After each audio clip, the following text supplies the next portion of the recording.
Sheldon Adelson only bet big.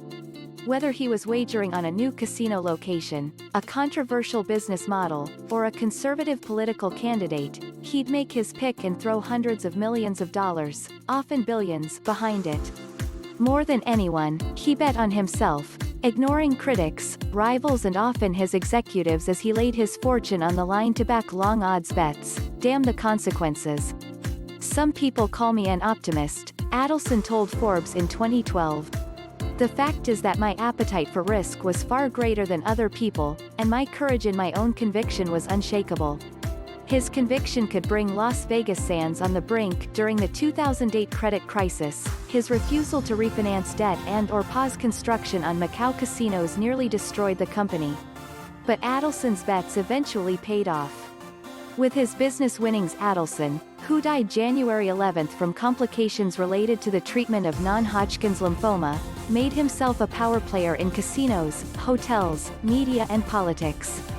At the time of death, Forbes estimates he had a net worth $35 billion, making him the 19th richest person in the world. The fortune gave Adelson outsized influence that stretched beyond his walled kingdom on the Las Vegas Strip to entertainment empires in Macau and Singapore, newspapers in Israel and Nevada, and most recently in halls of Washington, D.C., where he played the role of Republican Kingmaker whose nearly limitless donations could fuel or foil political careers. Adelson's fate as a conservative kingpin was far from preordained. He grew up in Boston's then rough Dorchester neighborhood. His parents were Jewish immigrants, his father from Lithuania, his mother from Wales.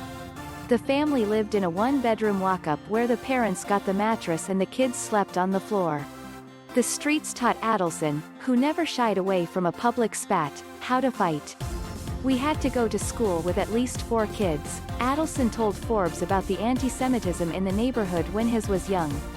"The Irish kids came out of the bushes and tenements with rubber hoses and chains and brass knuckles." He took refuge in business, selling papers at age 12 and later buying vending machines to place in busy gas stations where taxi drivers, his dad drove a cab, fueled up 24 hours a day. After high school he joined the Army, sold advertising in financial publications and later began brokering deals between small banks and startup businesses in need of funding. Soon he was organizing syndicates of suburban banks to back commercial real estate and later jumped into the burgeoning condo markets. As he told Forbes, it was back in the 1970s when most people thought a condominium was a form of birth control. Next came hotels and then Interface, his trade show company that would eventually start Comdex, the essential tech summit at the dawn of the 1980s computer revolution. Based in Las Vegas, Comdex attracted more than 100,000 guests a year.